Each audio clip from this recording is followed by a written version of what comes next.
Bang bang. Ladies and gentlemen, my name is Scott Kisageo, and I'm the owner, chairman, creator, founding father of the most revolutionary, passionate, polarizing wrestling YouTube group of all time, the National Wrestling Shooters. Today, I'm going to give you my recap and review of the season 4 finale of Lucha Underground, season 4, episode 22, entitled Ultima Lucha Cuatro Part 2. And what a great 2 hour season finale. It was an unexpected. I loved this. This was an amazing season finale. One of the best, I would say. Okay, the commentators for the show were Matt Strike and Vampiro. Okay, let's begin with the recap, shall we? Here we go. We start off with a video recapping the events that took place in previous episodes. After the recap, Johnny Mundo was playing air guitar with the gauntlet on his hand, while Taya did a makeup in the locker room.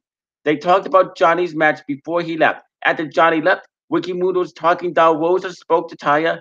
Rosa, Rosa complimented Taya, saying that she was the perfect woman, the perfect host. Taya's body may have been taken over by the dark spirit in the scene. Then after that scene, we headed to the temple. Matt Strike and Vampire welcomed the fans to the show before sending it to Melissa Santos for the first match. The show then took the first commercial break during Phoenix's entrance. Two out of three Falls match. Dragon Asuka Jr. versus Phoenix. The match began at the commercial break. The action went back and forth in the early stages of the first fall. Phoenix would win the first fight after hitting a black fire driver on Dragon Asuka Jr. As he was pinning Dragon Asuka, Phoenix stared at Melissa Santos. When the second fall began after another commercial break, Matt Striker noted that there would be no disqualification or countouts. While Phoenix brought out weapons into the ring, Phoenix would control the second fall briefly in the early stages before Dragon Asuka mounted to the comeback and eventually won the fall. After the second fall, Antonio Cueto emerged from his office and made the final for a Falls Count Anywhere match. Phoenix launched a chair at Dragon Asuka's head before the show went to a commercial break. The final fall began with Phoenix stacking a pile of chairs at ringside as Dragon Asuka was trying to recover from the attack before the commercial break. Phoenix would try to suplex him and from the ring to the outside, but Dragon Asuka was able to fight him up. Melissa Santos, shout out to the viewer that's watching, by the way. Melissa Santos was shown several times reacting to the action as the match went on, but was being shown more during the segment of the match. Phoenix and Dragon Asuka brawled at ringside for several moments and set up weapons before the action went back into the ring. At one point during the brawling, Phoenix had a German suplex on Dragon Asuka to the floor. The two The two began to brawl outside the ring again and into the bleachers before Dragon Asuka hit a Hurricane Rana onto Phoenix through a table to the floor. Moments later, Phoenix attempted to hit a double stomp on Dragon Asuka through a table, but then the table didn't break. The two made their way back into the ring when Dragon Asuka hit a victory roll on Phoenix off the ropes and through a table. Dragon Asuka was able to put away Phoenix with a chair before Melissa Santos begged him not to. Phoenix would then get up and hit Dragon Asuka for chairs. Melissa was on the ring apron. Melissa would beg for the match to stop before Phoenix hit a few moves on Dragon Asuka to get the win. After the match, Melissa walked up with making the announcement Phoenix's win. I thought it was a really good match. I enjoyed it. I really good match, and I enjoyed it. Where's this gonna go? Where's this gonna go for the next season? Anyway, once again, shout out to the viewer that's watching.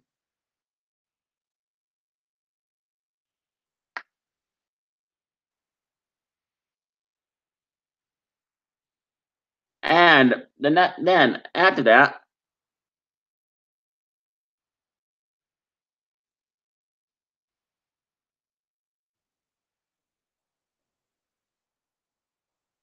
then Antonio Cueto addressed the audience at the commercial break. He informed them that Melissa Santos had left the building, that this would draw a chorus of boos from the crowd. Antonio then announced that he made a blockbuster deal for Incredible Talent before introducing Chincharo Guerrero as the guest ring announcer for the rest of the show. As Shaw was about to introduce the next match, Famous B interrupted her, claiming to be the only guest ring announcer the fans wanted to see. Famous B would enter the ring and demanded that she leave while offering her his business card. He also claimed he had no idea who she or her family was before Shaw interrupted him, saying her family was Lucha Libre. She named members of her family with Eddie's name getting the biggest pop from the crowd.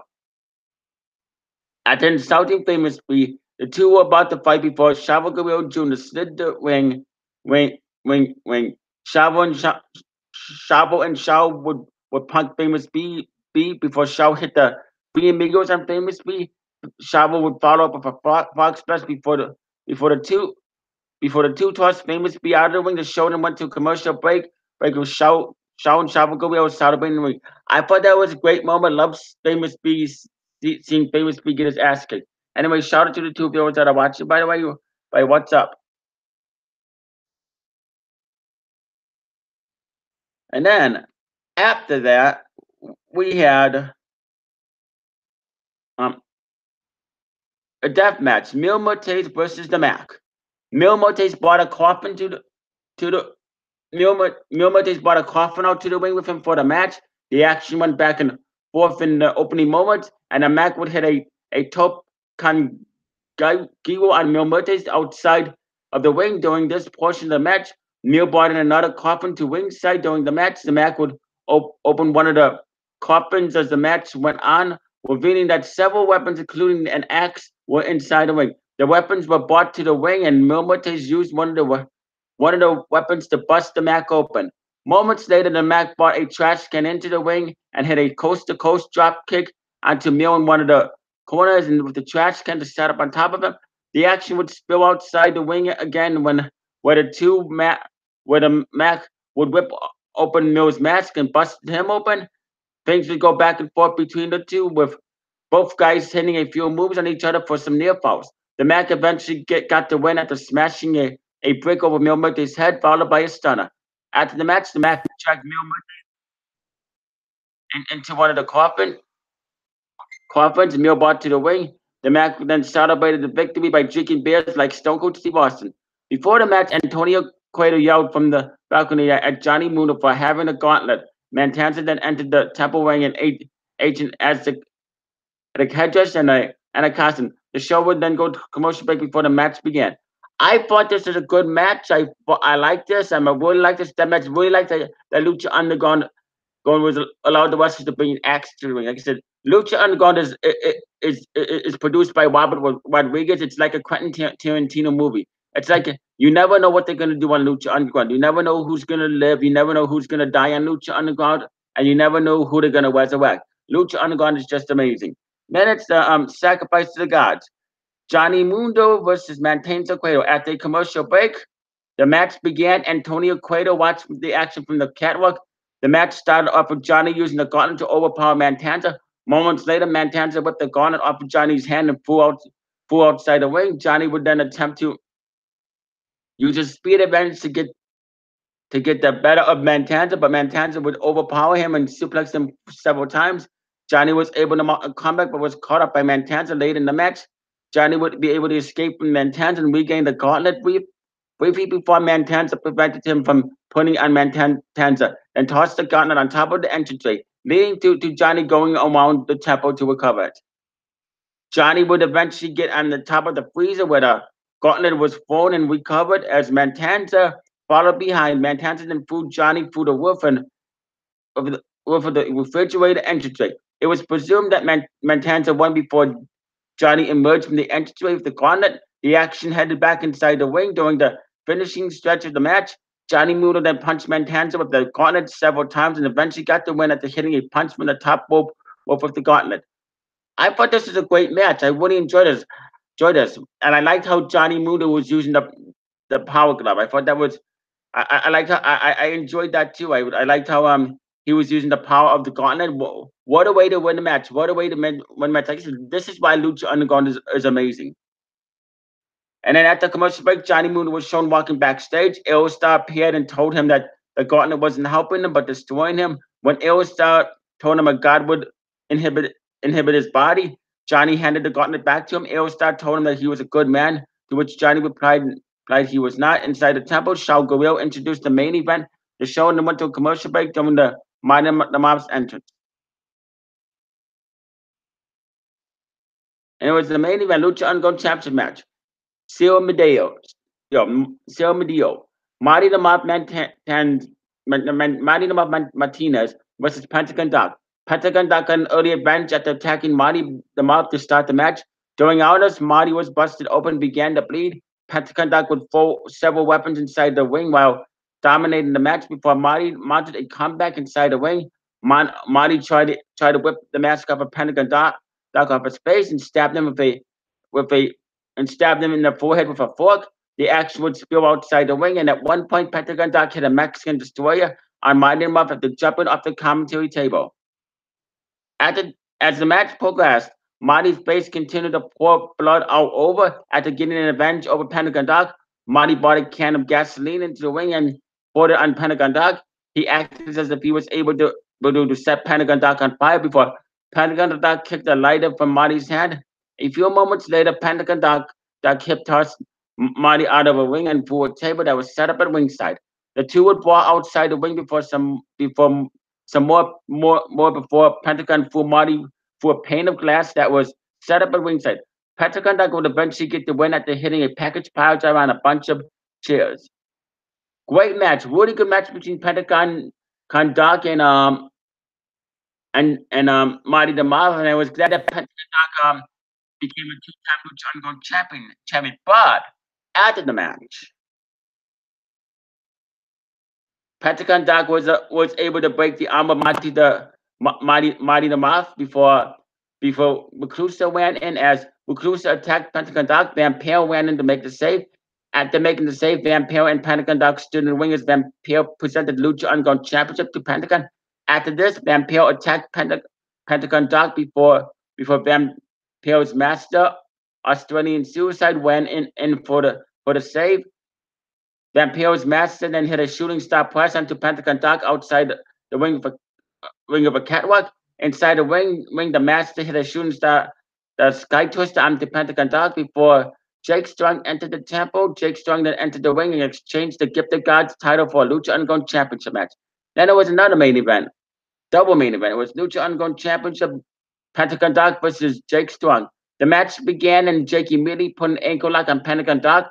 Jake Strong would hold on to the submission for a few moments before Marty Elias stopped the match. At the Pentagon Doc couldn't respond. The fans in attendance then chanted bullshit as Jake Strong held the Lucha Underground Championship match. So Jake Strong is the new Lucha Underground champion. So congratulations to him. Then Aostar, King Cuerno, and Dragon Azteca were then shown somewhere saying they needed to get rid of the gauntlet. After this, Matanza was shown walking somewhere. Black Lotus returned the gauntlet in her hand, saying she knew Dragon Azteca didn't kill her parents.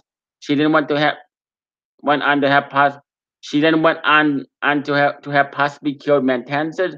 Dragon Azteca appeared and told her that her parents' death had been avenged. At the Black Lotus left, Jake Strong attacked Dragon Azteca and took the gauntlet.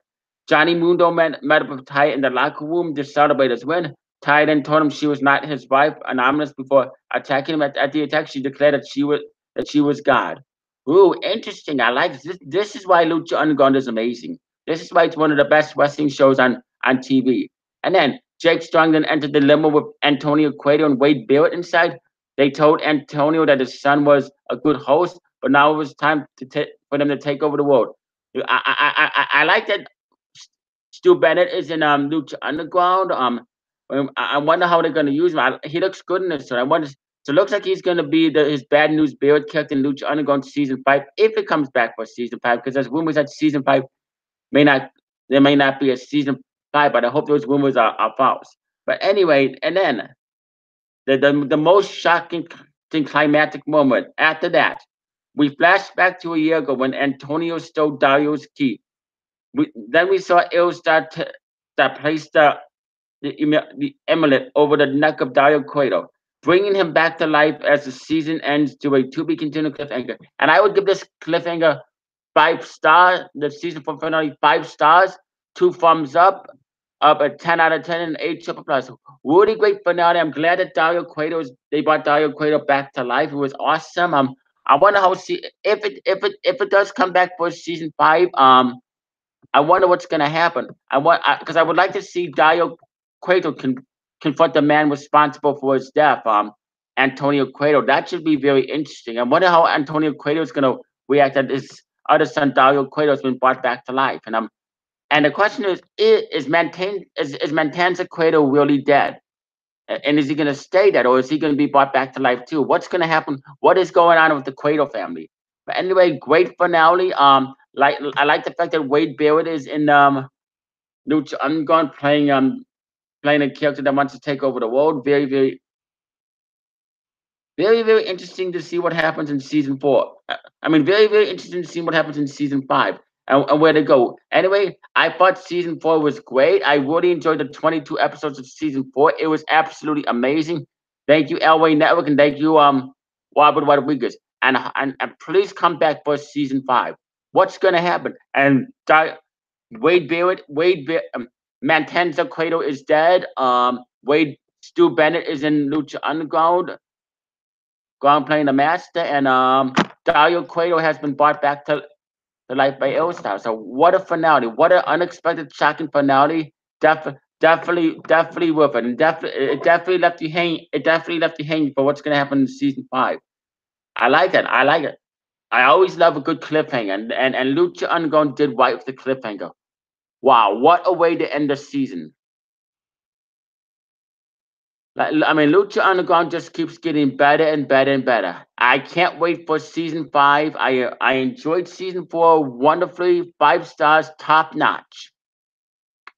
And I had a hunch that Dario Cueto was going to be brought back to life. I thought Antonio Cueto was going to be revealed to be Dario Cueto all along, but they went a different direction. They actually brought him back to life, and it's good because Lucha Underground wouldn't be the same without Dario Cueto. Dario Cueto is Lucha Underground, and this was the way to end the show. Great show, amazing, and the shout out to the viewer that's watching.